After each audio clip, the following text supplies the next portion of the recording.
నమస్కారం. మీరు చూస్తున్న ఈ చిత్రం ఎన్నికల ఫలితాలు ప్రకటింపబడినప్పటి నుంచి వాట్సాప్లోను ఫేస్బుక్లోను విపరీతంగా చక్కర్లు కొడుతోంది. మీరు కూడా చూసే ఉంటారు. ఈ చిత్రం మీద కాంగ్రెస్ పార్టీ హస్తం గుర్తు కూడా ఉంది.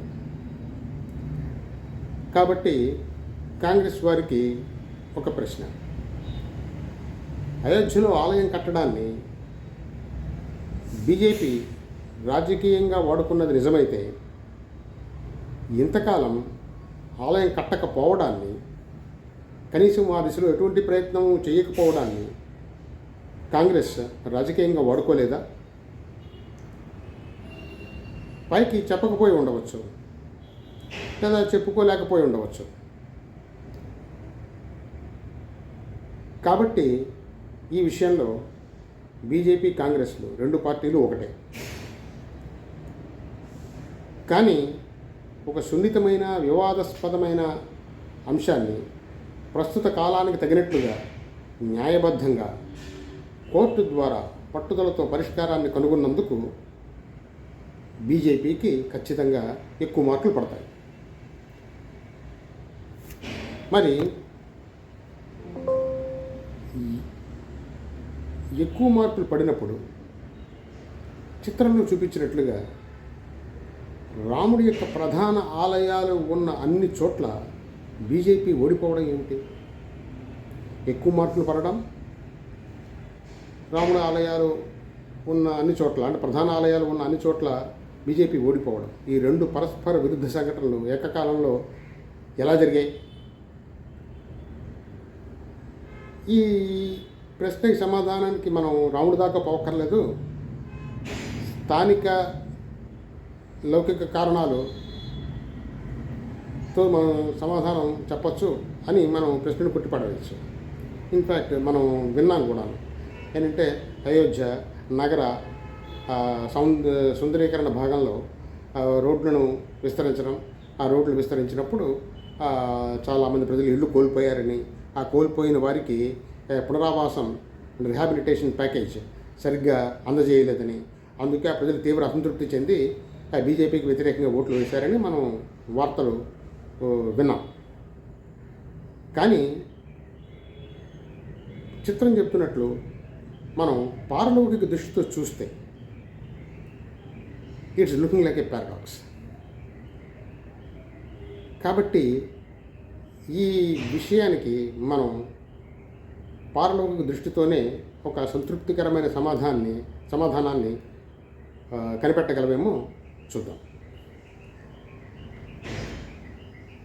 అంటే looking through a metaphysical prism. సరే, ఇప్పుడు మొదటగా రాముణ్ణి దేవుడు అనుకుందాం. అప్పుడు దేవుడనే వ్యక్తి గురించి కొన్ని విషయాలు మనకు తెలిస్తే కానీ మనం ఈ ప్రశ్నకి దేవుడు అన్న ఊహతోటి సమాధానం చెప్పలేం. అంతే కదా? దేవుడు అంటే ఎవరు? దేవుడు అనేవాడు సర్వశక్తిమంతుడు, సర్వవ్యాపకుడు అని మత గ్రంథాలు ఘోషిస్తున్నాయి. సర్వశక్తిమంతుడు అంటే అర్థం ఏమిటంటే, నాకు తెలిసిన అర్థం ఏమిటంటే, అతన్ని మనం ప్రలోభ పెట్టలేం లేదా భయపెట్టలేం. సో దేవుడు అనే వ్యక్తిని మనం ప్రలోభ పెట్టలేం, భయపెట్టలేం. అంటే ఆలయం కడతాము కాబట్టి నన్ను గెలిపించు అని మనం ప్రలోభ పెట్టలేం. నన్ను గెలిపించకపోతే నీకు ఆలయం కట్టను అని చెప్పి భయపెట్టలేం. ఎందుకంటే ఆయన సర్వశక్తిమంతుడు కాబట్టి. అలాగే మనం ఆయనని మోసపుచ్చలేము, ఎందుకంటే ఆయన సర్వవ్యాపకుడు కాబట్టి ఆయనకి అన్ని విషయాలు తెలుసు. కాబట్టి రాముడు అనే దేవుడితోటి రాజకీయం చేయడం సాధ్యపడదు, అది అసంభవం.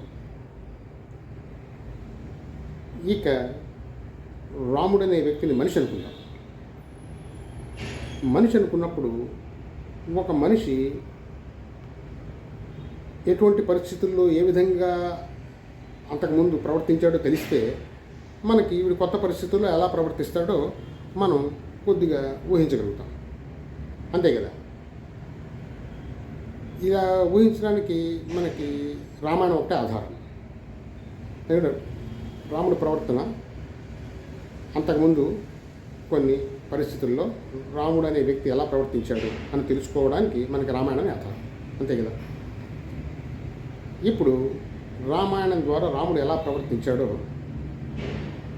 రాముడి ప్రవర్తన ఎలాంటిదో మనం తెలుసుకునే ప్రయత్నం చేద్దాం.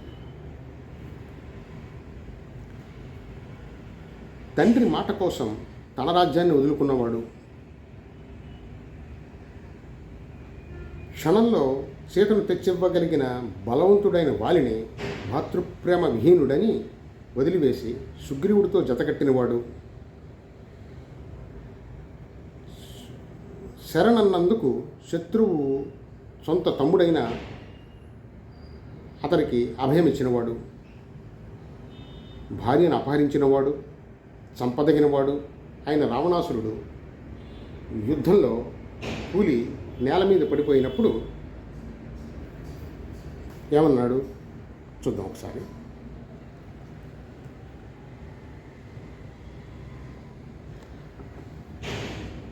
ప్రయాహి జానామి రణార్ధితస్వం ప్రవిశ్య రాత్రించరరాజలంకాం ఆశ్వస్య నిర్యాహి రథీచ ధన్వి తదాబలం ప్రేక్షసి మే రథస్థ.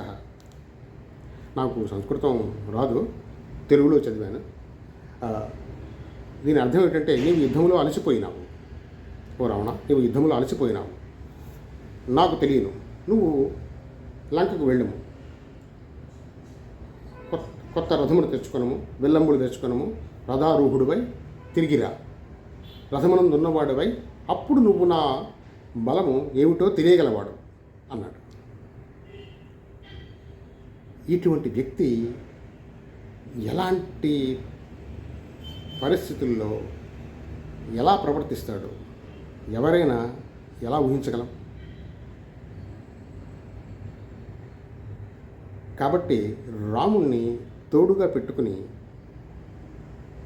ఆధారంగా పెట్టుకుని రాజకీయం చేద్దామనుకోవడం మూర్ఖత్వం, అసంభవం. ఇప్పుడు రాముడి విషయానికి వస్తే, ఏడు కొండల మీద వెంకటేశ్వర స్వామి, కలియుగదైవం వెంకటేశ్వర స్వామి వెలసినట్టు, వారణాసిలో విశ్వేశ్వరుడు నివాసం ఉంటున్నట్టు రాముడు అయోధ్యకి రావడం అన్నది అంత మంచి వార్త ఏమీ కాదు, ముఖ్యంగా రాజకీయ నాయకులకి. ఎందుకంటే శివుడు వెంకటేశ్వర స్వామి దైవాలు, వారికి దయ ఉండే అవకాశం ఉంది. కానీ రాముడు దుష్ట శిక్షణకి శిష్ట రక్షణకి అవతరించినవాడు. కాబట్టి రాజకీయ నాయకులు కానీ, రాజకీయ నాయకులతో సహా ప్రజలందరూ భావనలో కానీ, మాటలో కానీ, చేతలో కానీ